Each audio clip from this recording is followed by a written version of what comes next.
लगभग सभी के जीवन में कोई ना कोई व्यक्ति ऐसा होता है जिसके बारे में अगर हम बात करें तो पता चले कि वह कहता है कि उसने कभी किताब खोली भी नहीं है या परीक्षा से पहले कुछ प्रश्नों का प्रयास किया और फिर भी वह टॉपर लिस्ट में आ जाता है। जी हाँ, हम बात कर रहे हैं क्लास के टॉपर्स की, जो कई बार आश्चर्यजनक रूप से शानदार प्रदर्शनों के साथ सामने आते हैं। वो हर बार आईआईटी क्रैक कर ले जाते हैं, नीट क्रैक कर ले जाते हैं और सबसे मज़े की बात ये, हमारे और आपके घरों में उदाहरण उनका दिया जाता है, जबकि हम दिन रात मेहनत करते हैं, इसके बावजूद हम उनके जैसा प्रदर्शन नहीं कर पाते हैं।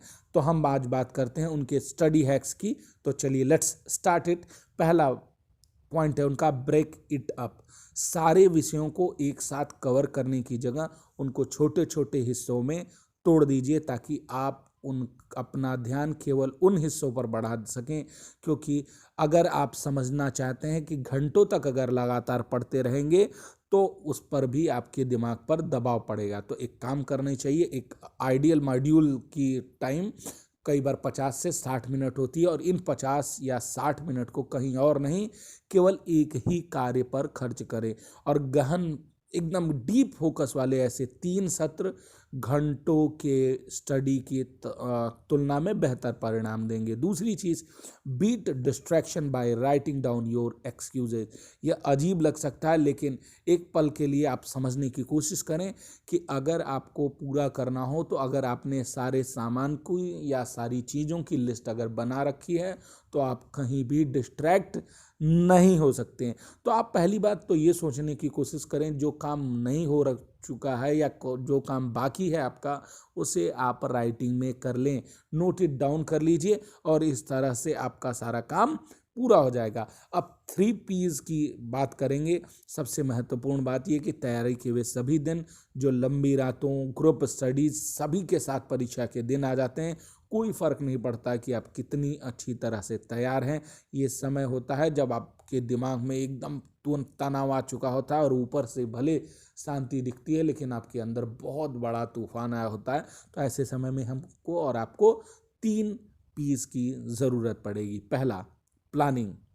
पहले टेस्ट पेपर के बारे में पढ़िए ताकि आपको पता चले कि आप किन सवालों का तुरंत जवाब देने में सक्षम होंगे।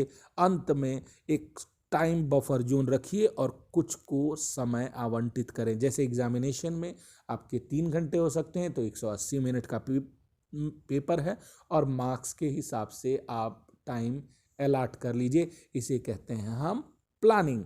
अब अगली चीज़ आती है प्रोसीडिंग, यानी कार्यवाही। चाहे जितने भी बड़ी प्लानिंग हो, उसके साथ आपको प्रोसीड तो करना पड़ेगा ना। तो सबसे पहला काम करिए, जब आपने ये चीज़ों की योजना बना ली है तो प्रश्नों के उत्तर देने के लिए आगे बढ़ें।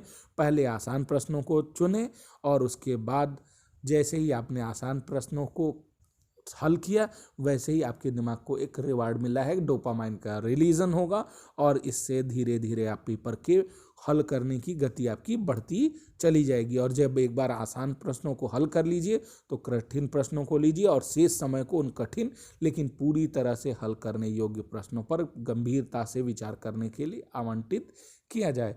और last but not least, proof reading.